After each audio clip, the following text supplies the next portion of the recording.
Got any X-Macro? Dude behind the glass didn't even look up. Just pointed at an empty hook and goes, "You and everybody else." That's when I started noticing something. Not online, not comments, real shops. The guns people used to skip, those were the ones disappearing. Right now, mid-May, it's the same pattern. Different stores, different towns, same models getting asked for like they're oxygen. And I fought it.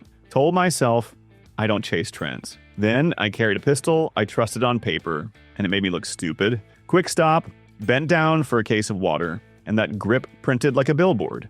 Cashier clocked it. Some guy stared too long. I stood there tugging my shirt like a rookie. And that's the kind of moment that changes what people actually buy. So I started paying attention. Not what people say they carry, what they actually walk out with. These 5 kept showing up. This isn't about what's best. It's what people buy when real life forces the decision. And once you see it, you start seeing it everywhere.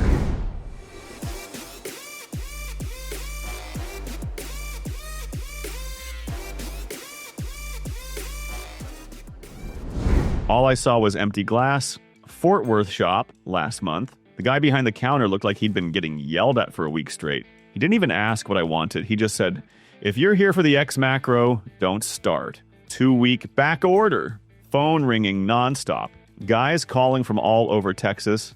Some driving hours just to get their name on a list. While he was talking, 3 different dudes walked in and asked for the same pistol like it was the only thing that mattered. No browsing, no maybe. Just, y'all got the X-Macro. That isn't internet noise. That's a run. 2 days later, I'm at a busy gas station off I-35 in gym shorts and a t-shirt. X-Macro's riding appendix with 17+1, and I already hate how cocky that number makes people. Some shady guy starts orbiting the pumps, staring too hard, closing distance. I turn fast to square up. Shirt rides high. My stomach drops. I wait for the look. Nothing, not a flinch. Nobody clocks it, it's just invisible. That night, I tried to break it. 400+ rounds, filthy, fast reloads, weak handstrings, no mercy. It runs like it's bored, but the grip still feels thick. One fast string, my pinky slips, and the muzzle wobbles for half a second.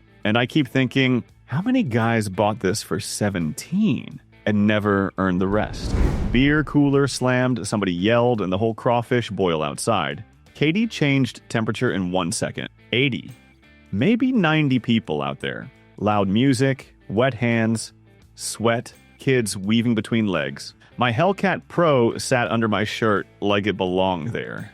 Not some range day flex. 2 guys squared up by the cooler. Shoving turned into screaming, and a knife popped out like it had been in his hand the whole time. The crowd surged, and the space got tight fast. I got the Hellcat Pro out while moving back through bodies, trying not to get pinned, trying not to be the idiot who adds a gun problem to a knife problem. All I wanted was distance and a clean lane to leave. It calmed down the way these things do. Sudden, shaky, everybody pretending it was nothing. Then the weird part happened. 3 different guys came up after, separate conversations, same questioning. That the new Hellcat Pro? One said he'd been on a list 2 weeks. Another said his group chat was dumping their usual pics because they were tired of the same old compromises. Right there, I stopped wondering why it kept selling out. It hid under a t-shirt at a cookout, and still felt like a real answer when the room went sideways. But by the end of the night, that grip texture chewed my side raw.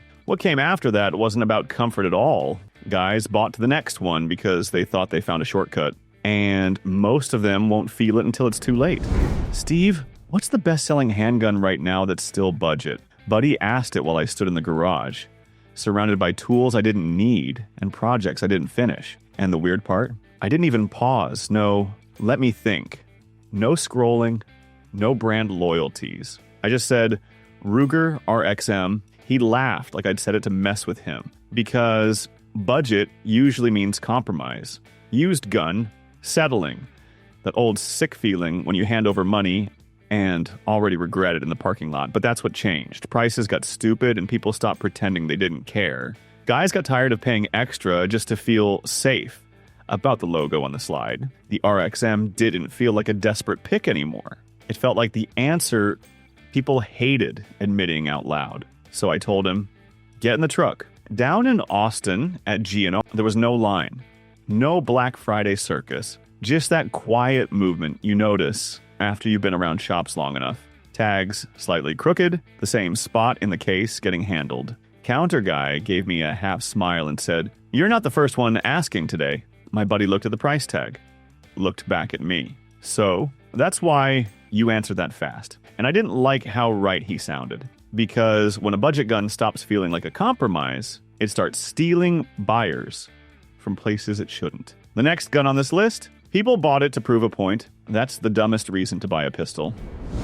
The PX4 Storm stayed the butt of jokes for years. Same half smirk every time it sat in a case. Too weird. Too chunky in the wrong places. Rotating barrel like it was a party trick. Guys acted like they didn't even need to touch it to know it sucked. Then the jokes got uncomfortable. Because lately, the same dudes who trashed it started buying one quiet. No posts, no victory lap. And they didn't say, "I was wrong." They said, like, "I always knew these were underrated." Yeah. Funny how that always knew showed up right when everyone else started noticing. And last year, that rumor floated around again. X4 getting killed off in 2026. That rumor didn't just scare people, it gave them cover. I'm not switching. I'm grabbing one before it's gone. Sounds smarter than, I ignored it for 10 years, and now I feel stupid. That's why this one suddenly moved. Ego and regret. A do-over you can hold in your hand. The part that bothers me, they didn't buy it because it solved a problem. They bought it because it fixes the old version of themselves that mocked it. And when you buy a pistol to win an argument, you already lost. You start lying about why you carry it. All right, enough ego purchases. The number one is the one people grab when they don't want to pay big brand tax anymore. And they're betting their pride that it won't bite them later.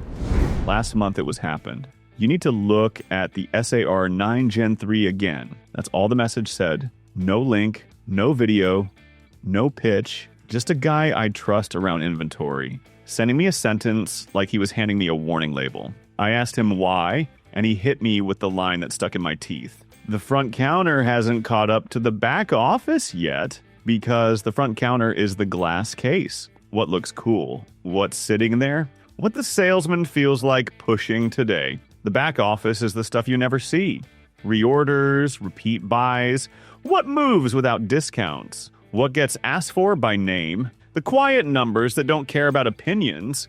He wouldn't send screenshots. Smart. But he told me enough. SAR 9 Gen 3 started showing up in the wrong column. Not the cheap curiosity column.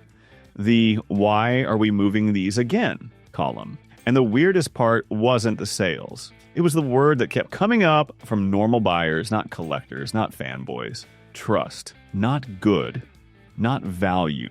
Not best. Trust. That's why this one sits at number one and feels dangerous. I'm looking at real movement most people never get access to, and it still asks the same question. Is this smart early, or is this the exact moment a bunch of people bet wrong together? 2 weekends ago, out on a buddy's deer lease near Rockdale, we sat around a fire doing what gun guys always do. Talking like we're experts and drinking like we're not. One of the younger guys pulls out a Taurus G3C and starts passing it around like he just bought a damn trophy. That wasn't what shocked me. What shocked me was the nodding. 3 guys in that same circle either already bought one or sat one click away from ordering it. One of them says it out loud like it's math. For $400! It's stupid not to have one. Another guy grins and admits he sold his old SIG to buy 2 G3Cs.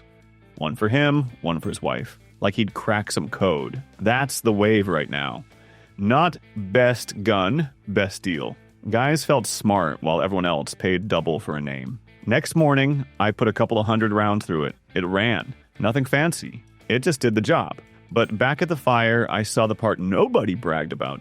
That trigger reset felt long and gritty, and one of the guys dry firing it kept screwing up his pull over and over because he couldn't find the reset clean. He laughed it off. That laugh stuck with me because the great deal feeling faded real fast. The second the gun asked for control they didn't have. That's suddenly buying. Not opinions, empty hooks, and guys acting like it's no big deal. None of these are perfect. They just fit what's happening right now. Comfort, price, size, ammo, and what's actually in stock when somebody finally gets serious. And I'll be honest, one of these still pisses me off. One of them, people used to clown hard. Now they won't even admit they're buying it. And another, I think people are grabbing it for the wrong reason, and that's going to catch up. So tell me what's selling out where you live, and what's sitting there untouched. And what gun did you swear you'd never buy, then you bought anyway? I'm Steve. And that pattern, it's still spreading.